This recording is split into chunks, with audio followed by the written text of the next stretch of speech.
Assalamualaikum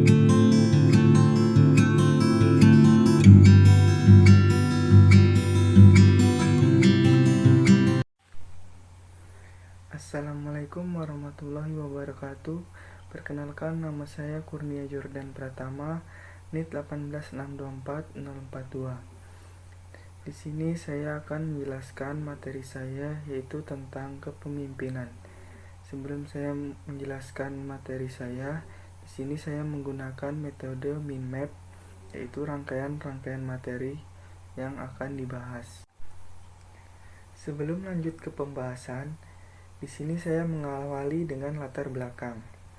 Pemimpin dan kepemimpinan selalu menarik dibicarakan oleh berbagai lapisan masyarakat, seperti para guru, dosen, pelajar, mahasiswa, pengusaha, orang tua, pemuda, seniman, olahragawan, cendekiawan, politikus, dan sebagainya.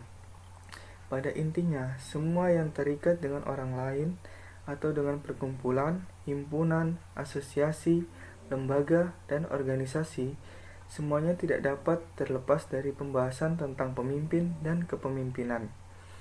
Dengan berjiwa pemimpin, seorang akan dapat mengelola diri, kelompok, dan lingkungan dengan baik, khususnya dalam penanggulangan masalah yang relatif pelik dan sulit.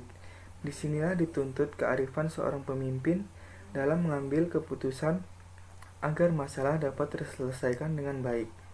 Dalam kenyataannya, para pemimpin dapat mempengaruhi moral dan kepuasan kerja, keamanan, kualitas kehidupan kerja, dan terutama tingkat prestasi suatu organisasi.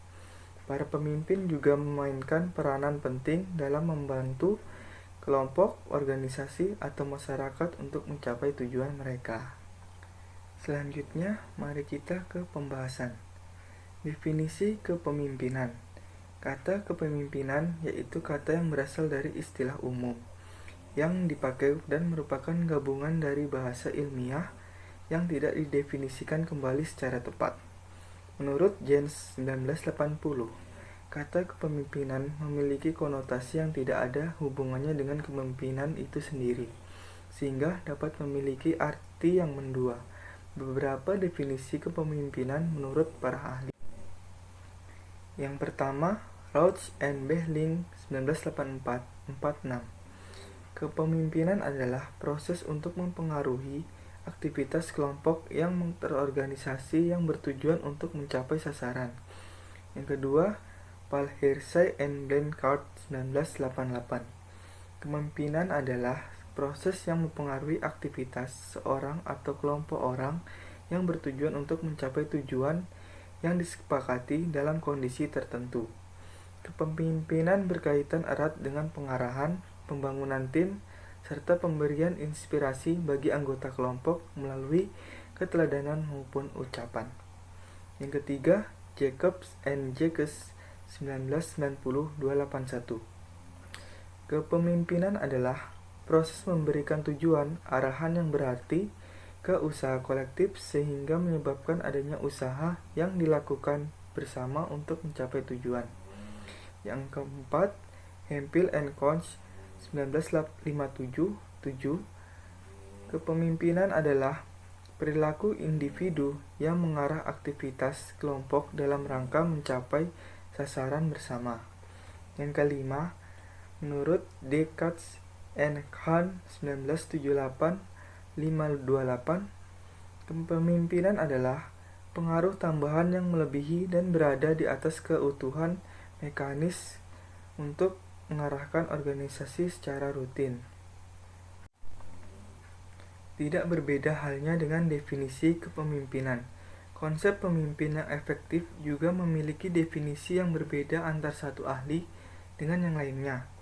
Kriteria yang diambil untuk mengevaluasi efektivitas kepemimpinan mencerminkan bagaimana menentukan konsep kepemimpinan secara eksplisit maupun implisit. Mayoritas para ahli mengevaluasi efektivitas kepemimpinan berdasarkan konsekuensi terhadap tindakan bagi pemimpin, bagi pengikut serta komponen lainnya dalam organisasi.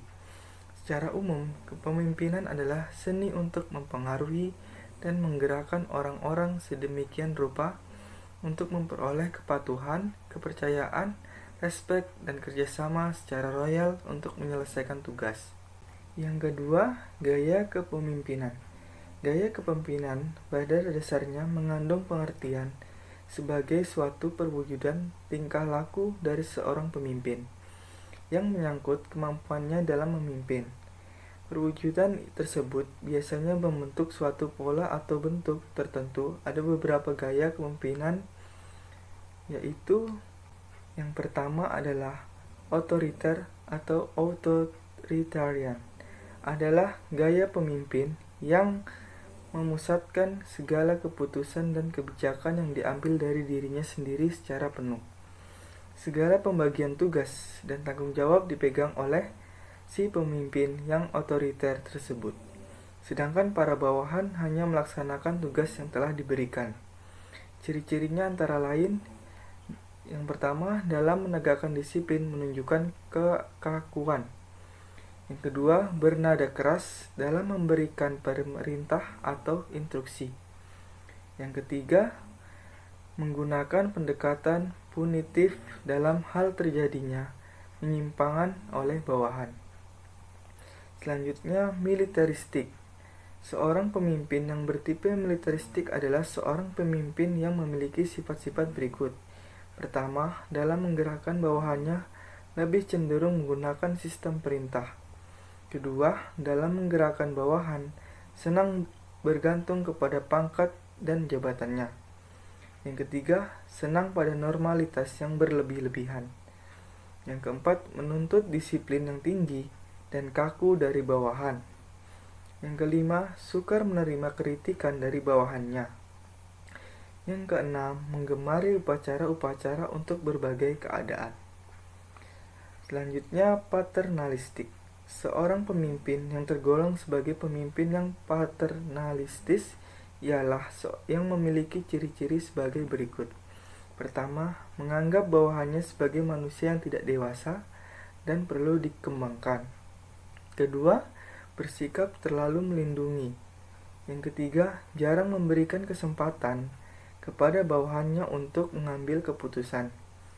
Yang keempat, jarang memberikan kesempatan kepada bawahannya untuk mengambil inisiatif. Yang kelima, jarang memberikan kesempatan kepada bawahannya untuk mengembangkan daya kreasi dan fantasinya. Yang keenam, sering bersikap maha tahu. Selanjutnya, karismatik. Karisma adalah kualitas spesial dari pemimpin yang tujuannya, kekuasaannya, dan ketegasannya berbeda dari pemimpin lain. Hingga sekarang ini, para ahli belum berhasil menemukan sebab-sebab mengapa seorang pemimpin memiliki karisma. Umumnya diketahui bahwa pemimpin yang demikian mempunyai daya tarik yang amat besar dan karenanya pada umumnya mempunyai pengikut yang jumlahnya sangat besar. Meskipun para pengikut itu sering pula tidak dapat menjelaskan mengapa mereka menjadi pengikut pemimpin itu. Yang terakhir, demokratis. Kepemimpinan demokratis adalah pemimpin yang memberikan wewenang secara luas kepada para bawahan. Setiap ada permasalahan, selalu mengikut sertakan bawahan sebagai suatu tim yang utuh. Dalam kepemimpinan demokratis, pemimpin memberikan banyak informasi tentang tugas serta tanggung jawab para bawahannya. Ciri-cirinya antara lain yaitu senang menerima saran, pendapat, dan bahkan kritik dari bawahannya. Kedua, selalu berusaha mengutamakan kerjasama dan teamwork dalam usaha mencapai tujuan. Yang ketiga, ikhlas memberikan kebebasan yang seluas-luasnya kepada bawahannya untuk berbuat kesalahan yang kemudian diperbaiki. Yang keempat, selalu berusaha untuk menjadikan bawahannya lebih sukses daripada dirinya. Yang kelima, berusaha mengembangkan kapasitas diri pribadinya sebagai pemimpin. Selanjutnya, pemimpin berkualitas. Salah satu kunci keberhasilan organisasi dalam mencapai tujuan yang selanjutnya memungkinkan organisasi dalam mewujudkan mimpi bersama, yaitu kualitas kepemimpinan. Kepemimpinan yang berkualitas dihasilkan dari pemimpin yang berkualitas pula. Berikut sejumlah kualitas yang menjadi ciri spesifik pemimpin yang baik. Yang pertama, integritas. Integritas dapat diartikan sebagai kualitas yang membuat anggota kelompok memberikan kepercayaan mereka terhadap pemimpin. Kedua, antusiasme. Semangat atau antusiasme yang tinggi merupakan salah satu ciri kualitas yang sukses. Antusiasme ini dapat memberikan inspirasi dan dorongan kepada seluruh anggota kelompok untuk memiliki semangat tinggi dalam rangka mencapai target dan tujuan organisasi. Selanjutnya, kehangatan. Kehangatan berarti kelenturan dalam membina hubungan pribadi dengan setiap anggota kelompok, yang menjadi kekuatan seorang pemimpin. Kemampuan pemimpin untuk berinteraksi dengan pribadi yang berbeda, inilah yang membedakan setiap orang dalam proses kepemimpinan. Selanjutnya, ketenangan. Seorang pemimpin yang baik tidak akan mengambil keputusan secara terburu-buru. Hal inilah yang menjadi karakteristik utama seorang pemimpin, di mana dia memiliki ketenangan dalam hal keputusan terhadap kondisi yang sesulit apapun. Selanjutnya, tegas dan adil.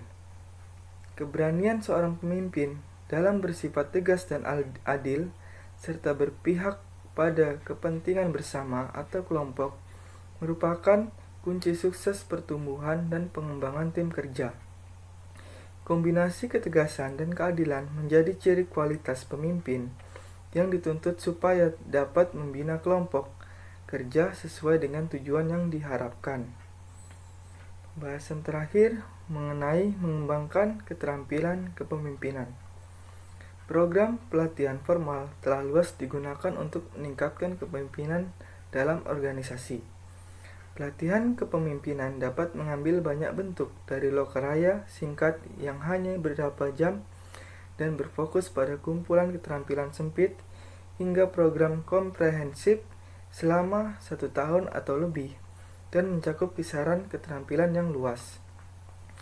Perbedaan umum antara program pelatihan formal, aktivitas pengembangan, dan aktivitas membantu diri sendiri adalah berguna hingga 1 titik, tetapi hal ini menyatakan secara tidak langsung bahwa kategori itu sama-sama eksklusifnya.